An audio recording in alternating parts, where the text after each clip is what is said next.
नमस्कार, अपना उत्तराखंड देख रहे हैं आप और मैं हूं आपके साथ आशीष प्रमोद गोस्वामी। बुलेटिन की शुरुआत एक अहम खबर के साथ करते हैं। आज से ऋषिकेश में अंतर्राष्ट्रीय योग महोत्सव शुरू हो रहा है।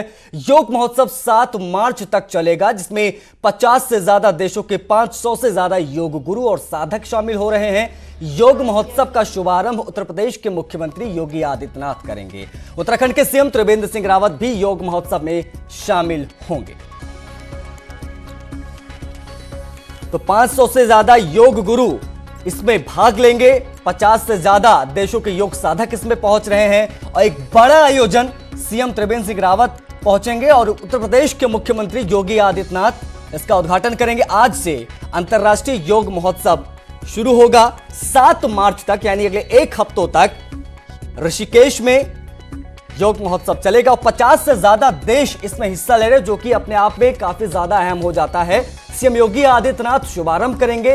उत्तराखंड के मुख्यमंत्री त्रिवेंद्र सिंह रावत वहां पर मौजूद रहेंगे। आशीष डोभाल हमारे सहयोगी ऋषिकेश से लाइव जुड़े ज्यादा जानकारी के साथ। आशीष, एक चीज यहां पर समझनी होगी, क्योंकि 50 से ज्यादा देशों के योग साधक पहुंचेंगे तो जाहिर सी बात है इंतजाम भी काफी बड़े करने होंगे। क्या तैयारियां हैं इस आप कह सकते हैं एक बड़े पर्व की?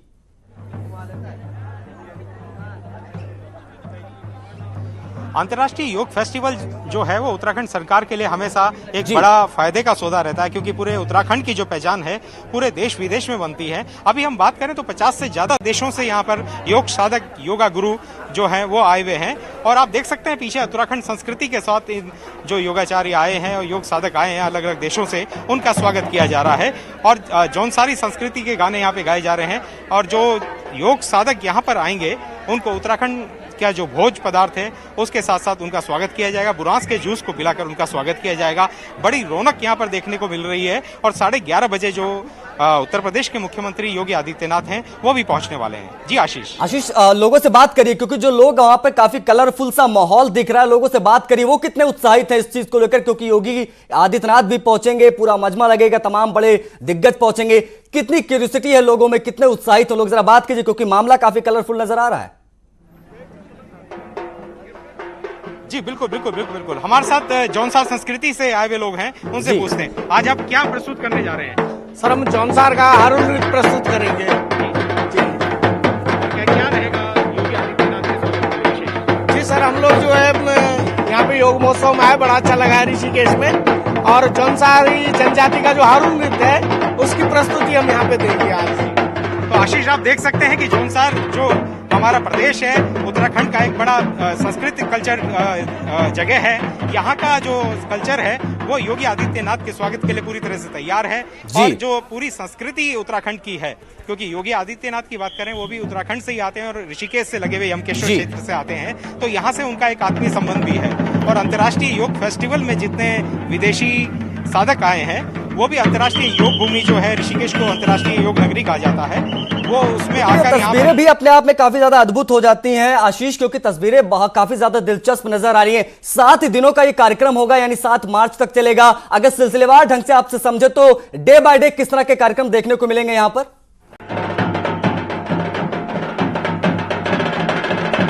हाँ आशीष, आपको बताना चाहूंगा कि सुबह से यहाँ पर योग साधकों की क्लास शुरू हो जाती है लगभग 6 बजे से और रात को 10:30 बजे तक सांस्कृतिक कार्यक्रम जो है वो लगातार होते रहते हैं। और इसमें बड़ी संख्या में विदेशियों को यहाँ की संस्कृति से रूबरू होने का मौका मिलता है, जिसको लेकर विदेशी काफी उत्सुक भी होते हैं, क्योंकि दिन भर योग करने के बाद यहाँ का जो खान पान है वो उनको बहुत एनर्जी प्रदान करता है। साथ में जो रात को सांस्कृतिक झलक होती है, जो हमारे यहाँ के गीत संगीत होता है, वो कहीं ना कहीं इनको इस तरह से विचार। बिल्कुल आशीष, जिस तरह से इसका नाम है अंतर्राष्ट्रीय योग महोत्सव, उसी तरह से तैयारियां भी देखने को मिल रही हैं, क्योंकि 7 दिनों का एक कार्यक्रम है और तैयारियां अब बड़े जोर शोर पे देखने को मिल रहे हैं। लोग काफी ज्यादा उत्साहित नजर आ रहे हैं। आशीष, बहुत बहुत शुक्रिया इन तस्वीरों को हम तक पहुंचाने के लिए और इन तमाम जानकारियों के लिए भी।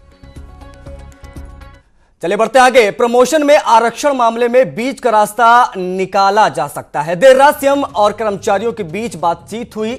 सूत्रों के मुताबिक सीएम ने कर्मचारियों से 2 टूक कह दिया कि बजट सत्र तो चलेगा ही, कर्मचारी अपनी हड़ताल वापस लें। कर्मचारियों ने प्रमोशन में रोक हटाने की मांग रखी है। सूत्रों के अनुसार आरक्षण पर कमेटी के गठन का सुझाव दिया गया है। वहीं मुख्यमंत्री अब अधिकारियों से बातचीत के बाद ही कोई निर्णय लेंगे।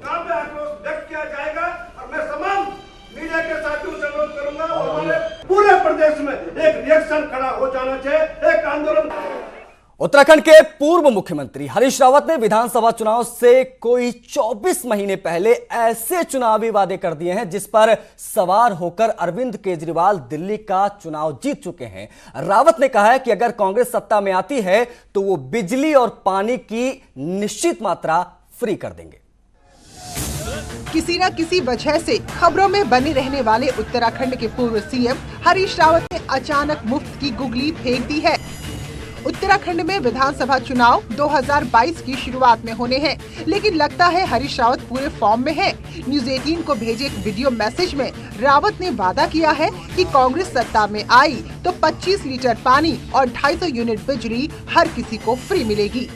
कांग्रेस 2022 में सत्ता में आएगी, हम अपने राज्य के प्रत्येक परिवार को 250 यूनिट बिजली मुफ्त में उपलब्ध करवाएं। प्रत्येक नागरिक को 25 लीटर स्वस्थ पानी भी मुफ्त में उपलब्ध करवाएंगे, मगर इसके लिए हमको 1 वर्ष के समय की दरकार है। दरअसल फ्री की बिजली पानी का वादा अरविंद केजरीवाल ने दिल्ली में किया था, जो कारगर रहा। तो शायद पूर्व सीएम को लगता है कि उत्तराखंड में भी फ्री का लॉलीपॉप जनता हाथों हाथ लपकेगी। लेकिन उत्तराखंड में पहले ही बिजली की कमी को पूरा करने के लिए सरकार हर साल बाजार से करोड़ों की बिजली खरीदती है। रावत कहते हैं कि फ्री की बिजली के लिए उनके पास प्लान है, तो वहीं बीजेपी रावत का चुनावी वादा सुनकर सन्न है। तो राज्य ऐसी स्थिति में होगा कि अतिरिक्त भार को जो मुफ्त में बिजली देने से होगा उसको उठा सकेगा, और वो भार जो है विद्युत उत्पादन जो अतिरिक्त रूप से राज्य का बढ़ेगा उससे प्रतिपूर्ति हो जाएगी। ये कांग्रेस का दिवालियापनी जाहिर कर रहा है कि उनको शायद ये पता नहीं है कि उत्तराखंड दिल्ली नहीं है, उत्तराखंड की रिक्वायरमेंट कुछ और है। वो केजरीवाल का अनुसरण करके सोच रहे हैं कि उनकी नैया पार लग जाएगी, तो ये उनका कोई बायर नहीं है उनके इन मूर्खतापूर्ण सवालों के बातों के लिए। जानकार कहते हैं कि मुफ्त के वादे का जो होगा सो होगा, लेकिन इस बहाने हरीश रावत ने अगले चुनाव के लिए अपने को बतौर मुख्यमंत्री कैंडिडेट प्रोजेक्ट करने की कोशिश की है। न्यूज 18 के लिए देहरादून से शैलेंद्र और दीपांकर के साथ अनुपम त्रिवेदी की रिपोर्ट। कांग्रेस प्रदेश अध्यक्ष प्रीतम सिंह का कहना है कि कांग्रेस जब सत्ता में आएगी तब सामूहिक फैसला लिया जाएगा। देखिए, जब कांग्रेस की सरकार आएगी तो स्वाभाविक बात है उस पर हम सब लोग मिलकर के सामूहिक निर्णय लेंगे। पूर्व सीएम हरीश रावत की मुफ्त चुनावी घोषणा पर सीएम त्रिवेंद्र सिंह रावत ने भी अपनी प्रतिक्रिया दे दी है। सीएम ने कहा है कि यह बात एक रिटायर व्यक्ति कर रहे हैं और जनता भी जानती है कि एक रिटायर व्यक्ति क्या कर सकता है। अब एक सेवानिवृत्त आदमी इस तरह की घोषणा कर रहे हैं तो सब लोग जानते हैं कि सेवानिवृत्त आदमी क्या कर सकता है। गुरुकुल कांगड़ी विश्वविद्यालय हरिद्वार में प्रोफेसर, एसोसिएट प्रोफेसर और असिस्टेंट प्रोफेसर के पदों पर चल रही भर्तियों में यूजीसी के नॉर्म्स का पालन न किए जाने की शिकायतें हैं। यूजीसी की क्रिया लिस्ट के अनुसार कैंडिडेट के 10 रिसर्च पेपर यूजीसी द्वारा चयनित इंटरनेशनल जर्नल में पब्लिश होने आवश्यक है, लेकिन गुरुकुल में हो रही भर्तियों में इन निर्देशों का कथित तौर पर पालन नहीं किया जा रहा है। तो दूसरी ओर स्टेट यूनिवर्सिटीज में 766 असिस्टेंट प्रोफेसर के पदों पर भी मानकों को ताक पर रखकर भर्तियां किए जाने की शिकायतें मिल रही हैं। उच्च शिक्षा राज्य मंत्री धन सिंह रावत का कहना है कि गुरुकुल उनके अंडर में नहीं आता, लेकिन जो भी स्टेट यूनिवर्सिटीज हैं उनमें यूजीसी के मानकों को ध्यान में रखकर ही नियुक्तियां की जा रही हैं। सबसे पहले तो यह है कि जो गुरुकुल है वो मेरे अंडर में नहीं है, लेकिन जो विश्वविद्यालय उच्च शिक्षा के अंडर में है, हम पारदर्शी हिसाब से आपने देखा होगा कि 877 असिस्टेंट प्रोफेसरों की हम नियुक्ति कर रहे हैं। आजकल 67,000 बच्चों ने उसमें फॉर्म भरे थे और बहुत स्क्रूटनी के बाद उनका पूरा हाई स्कूल से लेकर एमए एमएससी तक के सारे डॉक्यूमेंट देखे जाते हैं, फिर रिटर्न होता है, फिर रिटर्न के बाद इंटरव्यू होता है। तो हमारे यहाँ बहुत पारदर्शी काम हो रहा है। उधर उत्तराखंड विद्यालय शिक्षा परिषद की 10वीं और 12वीं की परीक्षाएं कल से शुरू होने जा रही हैं। इसके लिए परिषद ने अपनी तैयारियां पूरी कर ली हैं। ये परीक्षाएं 25 मार्च तक चलेंगी। इस बार इन परीक्षाओं में करीब 2,72,000 परीक्षार्थी सम्मानित हो रहे हैं। इन परीक्षाओं के लिए प्रदेश भर में 1,324 परीक्षा केंद्र बनाए गए हैं, जिनमें से 225 संवेदनशील और 27 केंद्र अति संवेदनशील चिन्हित किए गए हैं। परीक्षाओं को नकल विहीन बनाने के लिए जिला स्तर से लेकर बोर्ड स्तर तक सचल दल गठित किए गए हैं। उत्तराखंड बोर्ड की परीक्षाएं 2 मार्च से प्रारंभ हो रही हैं। 2 मार्च को इंटरमीडिएट हिंदी का प्रश्न पत्र है। परीक्षाएं हमारी 25 मार्च तक चलेंगी। लगभग 2,72,000 परीक्षार्थी हमारे सम्मिलित हो रहे हैं। परीक्षा केंद्र पर मोबाइल इलेक्ट्रॉनिक उपकरण सभी पूरी तरह प्रतिबंधित हैं। परीक्षार्थियों के लिए तथा परीक्षा केंद्र में लगे हुए सभी नागरिकों के लिए पूरी तरह से प्रतिबंधित हैं। ब्रेक के बाद एक बार फिर आप सभी का स्वागत है। बात एक और अहम खबर की करते हैं तो 5 फरवरी को हुई बुजुर्ग की हत्या का दून पुलिस ने खुलासा कर दिया है, जिसमें तंत्र मंत्र के चक्कर में कैसे एक रिटायर्ड अधिकारी को फंसाया गया और उसकी हत्या कर दी गई। रिपोर्ट देखिए। वो गृह कलेश से परेशान था। वो तंत्र मंत्र के चक्कर में फंसा। आनंद के मर्डर का जंगल कनेक्शन, तंत्र मंत्र और लालच में हत्या। पुलिस की गिरफ्त में खड़े इन 3 आरोपियों ने तंत्र मंत्र के जाल में फंसाकर रिटायर्ड कर्मचारी आनंद प्रकाश की हत्या को अंजाम दिया था। मामले का खुलासा करते हुए दून पुलिस ने बताया कि आनंद घर के झगड़ों से काफी परेशान था और वो आरोपी गार्ड नरपाल के झांसे में आकर तंत्र मंत्र से झगड़ा दूर करने की सोच बैठा। का भाई है प्रेमपाल, जिसने बताया है कि गैंडी की हत्या के जंगलों में इसको लेके गए मृतक को, और वहां पर नरपाल ने पहले गला दबा करके इसको बेहोश कर दिया, और जब ये बेहोश हो गया उसके बाद उसी की पैंट से इसका गला घोट करके इसकी हत्या की गई है। गिरफ्त में आए तीनों आरोपियों में मास्टरमाइंड गार्ड नरपाल, उसका भाई और एक महिला शामिल है। इसमें नरपाल ने तंत्र मंत्र के बहाने पैसों को लूटने के इरादे से आनंद को 5 फरवरी को कोटद्वार के जंगलों में बुलाया और गला घोटकर हत्या कर दी। तांत्रिक वाली ये बात थी, वो जो अपने घर वाली जो थी उसकी लड़ाई भिड़ाई रखा थे घर में। तो उसने कहा ना मैं जो कहीं बात कराओ। अच्छा। हाँ, तो किसी महाराज से बात करी उन्होंने। तो वो जो जब वहाँ गए थे वो जब होया उनका काम। महाराज ने क्या बताया? जी, महाराज ने कुछ भी नहीं बताया। वो जो ले जाकर जंगल में मार दिया। पैसों के लालच से नरपाल को तो गार्ड से कातिल बना दिया।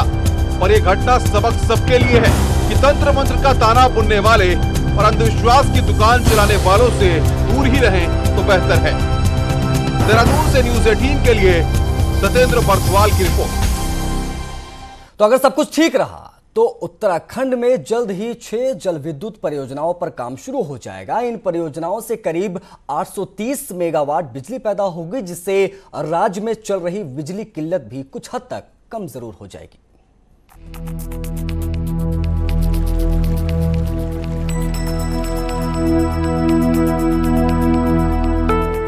साल 2013 में आई आपदा के बाद सुप्रीम कोर्ट ने गंगा और गंगा की सहायक नदियों पर बनने वाली करीब 24 जल विद्युत परियोजनाओं पर रोक लगा दी थी और इन परियोजनाओं को नए सिरे से रिव्यू करने का आदेश दिया, जिसके बाद उच्च स्तरीय कमेटी बनी, जिसने 3 साल के अध्ययन के बाद 24 में से 10 परियोजनाओं को हरी झंडी दे दी है और बाकी 14 परियोजनाओं को पर्यावरण के खिलाफ बताकर इन पर काम न करने के भी तथ्य सामने रख दिए हैं।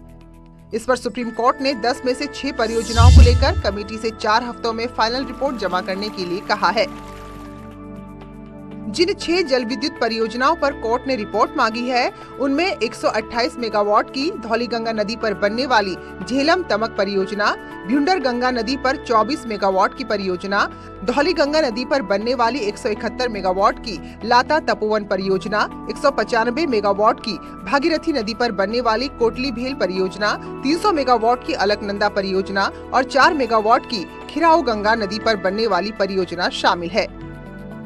वहीं मामले में एमडी यूजेबीएएनएल संदीप सिंघल का कहना है कि इन परियोजनाओं को एनओसी पहले ही मिल गई थी, जिस पर सुप्रीम कोर्ट ने कमेटी से फाइनल रिपोर्ट मांगी है। अब 4 हफ्ते में इन परियोजनाओं पर अदालत फैसला सुनाएगी। परियोजनाओं में से 6 परियोजनाएं हैं ये, जिनके बारे में आज माननीय उच्चतम न्यायालय द्वारा कुछ निर्णय दिए गए हैं, जिसमें उन्होंने कहा है कि 4 वीक के अंदर MOEF अपना एक कंबाइंड एफिडेविट फाइल करे। भले ही 4 हफ्ते में इन परियोजनाओं पर फैसला सुप्रीम कोर्ट करेगा, लेकिन अब एक आस जगी है कि कोर्ट के फैसले के बाद जल्द ही इन पर काम शुरू होगा, जिससे राज्य ऊर्जा के क्षेत्र में एक और नया कदम बढ़ाएगा। न्यूज़ 18 के लिए देहरादून से सत्येंद्र बर्थवाल की रिपोर्ट। तो उत्तराखंड के सीमांत जिलों से पलायन रोकने और विकास को लेकर सरकार लगातार काम कर रही है और वीरान गांवों को दोबारा बसाने की तैयारी की जा रही है। रिपोर्ट देखिए। पहाड़ में पलायन एक बड़ी समस्या रही है, लेकिन सरकार भी लगातार पलायन को रोकने को लेकर अभियान चला रही है। सीमांत जिलों उत्तरकाशी, पिथौरागढ़ और चमोली के सीमांत इलाकों में भी सरकार वीरान पड़े गांवों को फिर से बसाने की तैयारी कर रही है और सीमांत इलाकों में जिन गांवों की आबादी 150 से ज्यादा होगी उसे सड़क मार्ग से जोड़ने की तैयारी है। जो इनर लाइन पास का जहां तक सवाल है, इन्वॉल्वमेंट है और इसलिए मैंने कहा कि हम उसको पहले भी हमने नेलांग तक बढ़ाया है। इस बारे में मेरी भारत सरकार में बातचीत भी हुई है और हम भारत सरकार से बातचीत करके इसको आगे बढ़ाएंगे। के इनर लाइन परमिट के इश्यूज है, जदोंग जैसा एरिया जो है वो पर्यटकों को खोलने का है। अगर क्या गंगोत्री, नंदा देवी इस तरह के जो पर्वत है क्या वो खोले जा सकते हैं, इसके बारे में एक विचार मंथन यहाँ पर हो रहा है। सीमांत इलाकों के गाँव को पर्यटन और होम स्टे जैसी योजनाओं से भी जोड़ने का प्रयास किया जाएगा। इसका जाड़ भोटिया समुदाय के लोगों ने भी स्वागत किया है। पूरा इंटरनेशनल माहौल जो है शांति का हो गया है, तो हम अपना गांव का स्थापित करना चाहते हैं और वहां हम रह करके अपना जो काश्त की जमीन है उस पर हम काश्त करना चाहते हैं। तो हम इसके लिए माननीय मुख्यमंत्री जी का बहुत बहुत धन्यवाद और आभार व्यक्त करते हैं। मुख्यमंत्री जी कह रहे हैं उसको डेवलप करेंगे, डेवलप करने के लिए पक्ष में तो बहुत ही अच्छी बात है, उसके लिए हम बहुत स्वागत करते हैं, मगर वो धरातल में आए हैं। 1962 के बाद से वीरान पड़े गाँव को एक बार फिर आबाद करने की कोशिशें की जा रही है। ऐसे में अगर सरकार की ये पहल कामयाब होती है तो न केवल उन्हें पलायन रुकेगा बल्कि लोगों को रोजगार भी मिलेगा। जगमोहन सिंह चौहान, न्यूज़ 18, उत्तरकाशी। तो उधर देहरादून में शनिवार को खेल महाकुंभ का समापन हो गया, जिसमें खेल एवं युवा कल्याण मंत्री अरविंद पांडे ने प्रथम और द्वितीय आने वाले खिलाड़ियों को कार दी, जबकि अन्य 18 बच्चों को स्कूटी दी गई। अंडर 19 बालक बालिका वर्ग में 100 मीटर दौड़ के विजेताओं को यह पुरस्कार दिए गए। शिक्षा मंत्री अरविंद पांडे ने विजेताओं को बधाई देते हुए आगे से खेल महाकुंभ का विस्तार करने की बात कही। साथ ही समूह डी में सीधी भर्ती में नौकरी देने का भी आश्वासन उन्होंने दिया। सचिव को समीक्षा करने के लिए बड़े मन के साथ हमने ऑप्शन खोलने की हमने एक विषय हम बनाने जा रहे हैं। हम कोशिश करें ताकि कुछ विभागों में समूह ग पे जो मेडल जीत के बच्चे लाते हैं, नेशनल का मेडल जीत के लाएं और इंटरनेशनल किसी गेम में पार्टिसिपेट करते हैं तो समूह ग की भर्तियों में कुछ विभागों में हम उनको नौकरी देने का प्रयास करेंगे। ऐसा हम प्रस्ताव बनाने की हम अभी कोशिश करते हैं। मेहनत तो मेरी क्या थी, मेरे कोच की मेहनत थी। जो मेरे कोच ने मुझे सपोर्ट करा और मुझे प्रैक्टिस कराई और मेरे को मतलब इस लायक लगा कि मैं कार जीत पाऊँ। बात आगे देख ले कि सर के पास ही ट्रेनिंग करता रहूँगा, सर जो बोलेंगे वही करूँगा। कोच सर के लोकेश सर हैं, उनके अंडर करूँगी अभी तो। उन्होंने जो मुझे प्रैक्टिस करवाई है उसके मतलब उन्हीं के हिसाब से मैं उन्हीं के साथ करूँगी अभी प्रैक्टिस।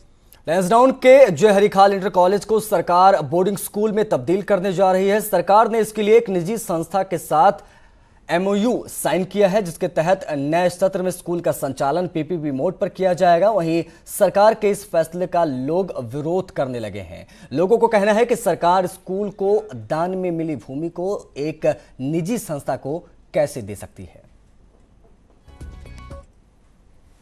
मेरी मांग है कि सरकार ने ये जो हमारी जो स्कूल है इसको फाउंडेशन को किस आधार पे दिया है, ये दान की हुई भूमि है। दूसरी बात ये है कि यहाँ सरकार ने बोला है कि यहाँ वही बच्चे अध्ययन करेंगे कि जो बच्चे इंटरव्यू में पास होंगे।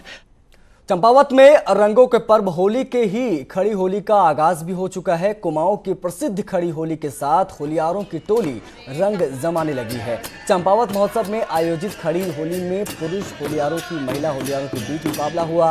होली के पार गा रहे महिला पुरुष होलियारों को देखने की बड़ी संख्या में वहां पर लोग मौजूद हुए, तो वहीं होलियारों भी अपनी रंग में रंगे नजर आए।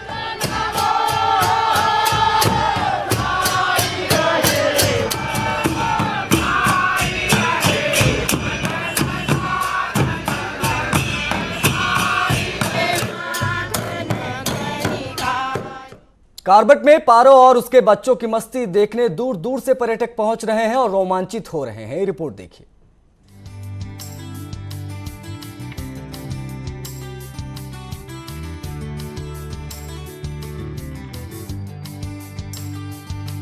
कॉर्बेट के ढिकाला जोन में पारो और उसके बच्चे खूब मस्ती कर रहे हैं। रामगंगा नदी के पार ये परिवार रहता है जिन्हें देखने के लिए पर्यटकों में होड़ लगी रहती है। वहीं पारो और उसके बच्चों को रामगंगा नदी भी खूब भा रही है। यहाँ ये कुनबा पानी में मस्ती करते हुए देखा जा सकता है। वहीं इस कुनबे को देखकर पर्यटक रोमांचित हो रहे हैं।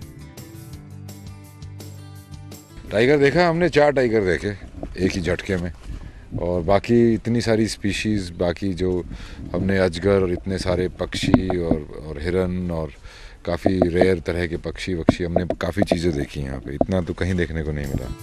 बाघों के इस कुनबे के साथ ही पर्यटकों की सुरक्षा को लेकर पार्क प्रशासन भी मुस्तैद है। बाघों और पर्यटकों को कोई नुकसान नहीं पहुंचे, इसके लिए टीम लगाई गई है। मादा बाघिन है और उसके 3 शावक उस क्षेत्र में अभी उपस्थित हैं और घूम रहे हैं। तो इसमें पर्यटक जो है उसका आनंद ले रहे हैं और उस तरफ काफ़ी अच्छी साइटिंग हो रही है। तो हमारी जो टीम है वो लगातार जो उस एरिया में अपनी उपस्थिति बनाए हुए। कॉर्बेट पे पर्यटकों पर बाघों का जादू सिर चढ़कर बोलता है और ऐसे में बाघों का कुनबा पानी में अठखेलियां करते हुए दिख जाए तो बात ही निराली है। गोविंद पाटनी, न्यूज़ 18, रामनगर। तो चलिए इसी के साथ इस बुलेटिन में फिलहाल इतना ही। मुझे दीजिए इजाजत। नमस्कार।